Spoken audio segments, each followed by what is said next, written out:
আন্তর্জাতিক মাতৃভাষা পদপ্রদান অনুষ্ঠানে বক্তব্য দিচ্ছেন প্রধান উপদেষ্টা ডক্টর মোহাম্মদ ইউনূস। আমরা সরাসরি চলে যাচ্ছি সেখানে। গ্রহণ করে কয়েক ধরে বসবাস করে নতুন দেশের ভাষা তাদের দৈনন্দিন জীবনে 24 ঘন্টার ভাষায় পরিণত হয়ে যায়, তবু সেই ভাষা মাতৃভাষায় পরিণত হয় না। তারা নিজেদের মধ্যে একত্র হলেই উৎসাহ সহকারে নিজেদের মূল ভাষায় ফিরে যায়, তাদের মূল ভাষা সৃষ্টি করে নেয় নিজেদের। যেসব শহরে তাদের মাতৃভাষাভাষীর সংখ্যা বেশি, তাদের মেয়র, সিটি কাউন্সিলের সংখ্যাগরিষ্ঠতার জোরে অনায়াসে নির্বাচিত হয় তারা। তাদের শহরে তাদের নিজেদের মাতৃভাষা নির্দ্বিধায় প্রতিষ্ঠিত করে ফেলে। তাদের মাতৃভাষায় সরকারি দৈনন্দিন কাজকর্ম পরিচালনা করে।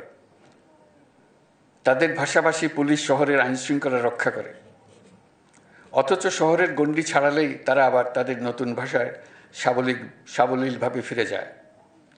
শহরের নতুন নাগরিকদের নিয়ে পুরনো নাগরিকদের মনে কোনো ক্ষোভের সৃষ্টি হয় না।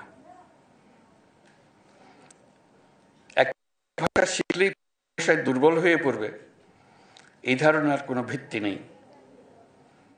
পৃথিবীর বহু দেশে একই নাগরিক সাবলীলভাবে কয়েকটি ভাষায় কথা বলবে, এটা খুবই স্বাভাবিক বলে ধরে নেওয়া হয়।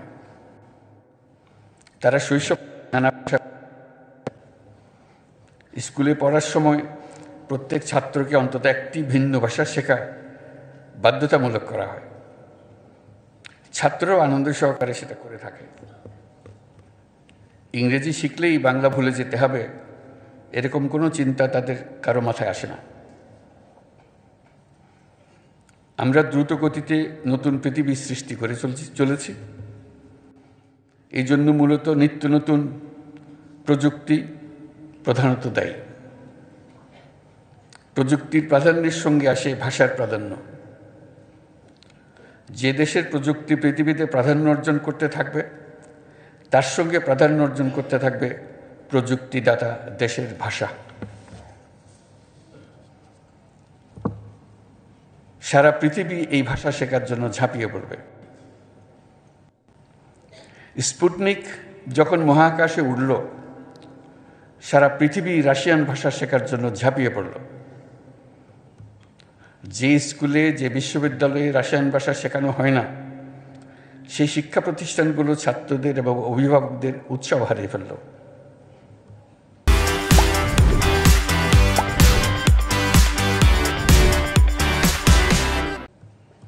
আবার যে মাত্র চীন প্রযুক্তিতে এগিয়ে গেল, চীনা ভাষা শেখার ধুম লেগে গেল।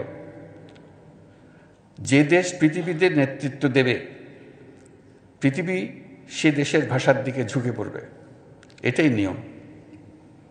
যে দেশের কিছু দেবার নেই, সে দেশের ভাষাতেও পৃথিবীর আগ্রহ নেই, অথবা থাকলেও খুব নিম্ন পর্যায়ের। প্রযুক্তি ছাড়াও যে কোনো দিক থেকে জাতির নেতৃত্ব দিতে পারলে, যে কোনো একটি দিক থেকে জাতির নেতৃত্ব দিতে পারলে, সে দেশের ভাষার প্রতি মানুষের আগ্রহ বাড়বে। সে ভাষা যত জটিলই হোক না কেন, জাতি এগুলে ভাষা এগোয়। ভাষার সম্মান বাড়ে। নিজ ভাষার নিবেদিত প্রাণ প্রচারকর্মী হওয়া সত্ত্বেও জাতির কাছ থেকে পৃথিবীর ভাণ্ডারে কিছু দেবার না থাকলে ভাষার প্রতি আকর্ষণ সৃষ্টি করা সম্ভব হয় না। ভাষার প্রতি আগ্রহ সৃষ্টির সঙ্গে সাহিত্য, প্রযুক্তি, বিজ্ঞান সরাসরিভাবে জড়িত। আমরা যখন মাতৃভাষায় কথা বলি, তখন যেন মনে রাখি মাতৃভাষা মানুষের প্রাথমিক ভাষা। এরকম একটি ভাষা প্রথম শ্রবণে হোক না কেন, তা একদিন তার প্রাথমিক স্তর পার হয়ে বহু দেশের, বহু মানুষের অত্যন্ত নমস্য ভাষায় পরিণত হতে পারে, যদি জাতি পৃথিবীর কাছে কিছু উপহার দিতে পারে। যদি সেই ভাষা পৃথিবীর অগ্রযাত্রায় স্ট্র্যাটেজিক বা কৌশলগত ভূমিকা, যদি সেই ভাষা পৃথিবীর অগ্রযাত্রায় স্ট্র্যাটেজিক বা কৌশলগত ভূমিকা দখল করে নিতে পারে।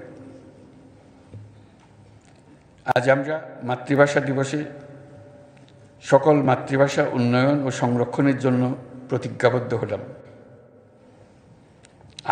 আবেগের কারণ তো আছেই, মস্ত বড় স্বার্থের কারণও আছে।